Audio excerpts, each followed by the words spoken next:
Hello everybody, this is Johns Hopkins with Baltimore Heritage, and we're back with another of our 5-Minute Histories videos. And today I'm out on Reisterstown Road at Reisterstown Plaza, known as simply the Plaza almost from the very beginning. It opened in 1962 and was designed in the Art Moderne style.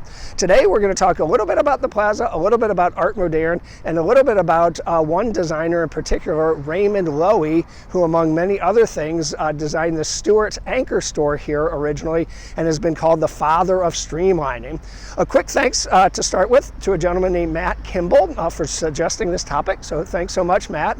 The Plaza was not the first shopping mall, suburban shopping mall in Baltimore. That title goes to Edmondson Village, which opened in 1947. After that, Towson Mall in 1959, then here 1962, and it wasn't the last one. After this, we had Security Square Mall, 1972, Golden Ring Mall, 1974, White Marsh Mall, 1981, and most recently, I think, is Hunt Valley in 2003.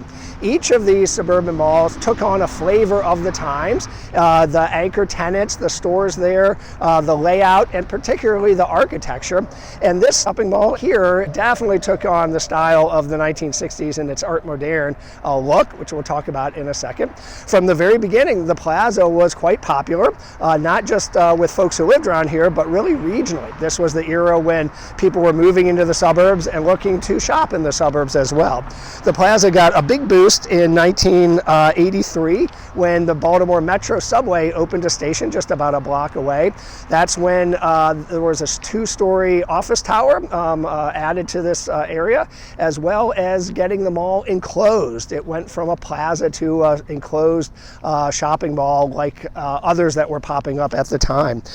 In 2000, it got a new owner and got demalled, if you will, again getting exterior entrances rather than just keeping everything enclosed. Over the last several years, the mall's had some rough bumps with concerns for safety and crime, but a few years ago it got a new owner, a group called Tide Realty Capital, that is now investing millions of dollars in a new plan for exteriors and for new tenants. So that's where we are with the mall. How about with Art Moderne? 1962 was the height of Art Moderne, but it had started a little bit before in the 1930s, and it was basically architects were taking Art Deco and stripping it of its ornamentation. Sleek lines, clean feel, horizontal sort of look to the pieces that were coming out. And this kind of made sense because this was during the Depression in the 1930s, and there wasn't a lot of ornamentation or flair going on at that time. By the 1960s, all sorts of things were designed in Art Moderne, from buildings to toaster ovens to lipstick cases, everything. And to an amazing degree, a lot of that was done by one gentleman, Raymond Loewy. Loewy was born in the late 1800s in Paris in France. He got his first sort of start in the design world as a 15-year-old. He won a contest designing a model airplane, which the plans for which he later started selling.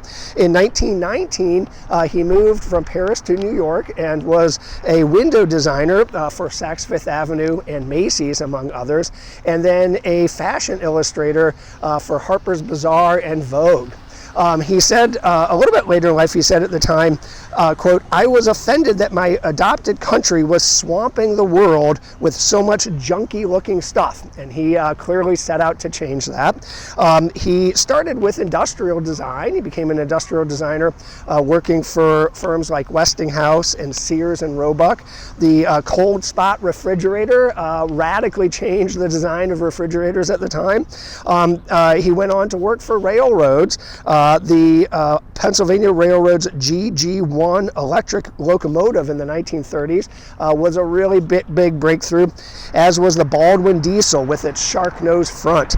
And then he started working for automakers as well, maybe most notably Studebaker. They were the first after World War II to come out with new cars and new designs.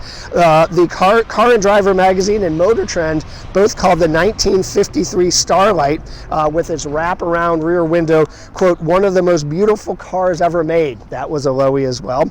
And Loewy was not limiting his designs to this world. In the 1960s and 70s, he started working with NASA to try to make the Skylab space station more comfortable for its long-term occupants. Some of the things Loewy introduced were first a ward room, a communal table where astronauts could eat together, with a signature modern window, probably the most beautiful view of anything anybody had ever seen at the time. He designed unique bedrooms for each of the astronauts so that they would have a sense of individuality. And he introduced the concept of putting magnets in knives and forks and spoons that would adhere to a metal table where they ate, so they didn't have to eat everything in those squeeze tubes. And in the early 1960s, Loewy was brought on here at Reisterstown Plaza to design the Stewart's store that was one of the first anchor tenants. The building today is kind of a crunchy yellow stucco, but back when it was originally went up, it was a smooth surface windowless box with ornamentations with brick and stone and slate. It maybe is not the highest example of art moderne, but it is definitely art moderne in its style.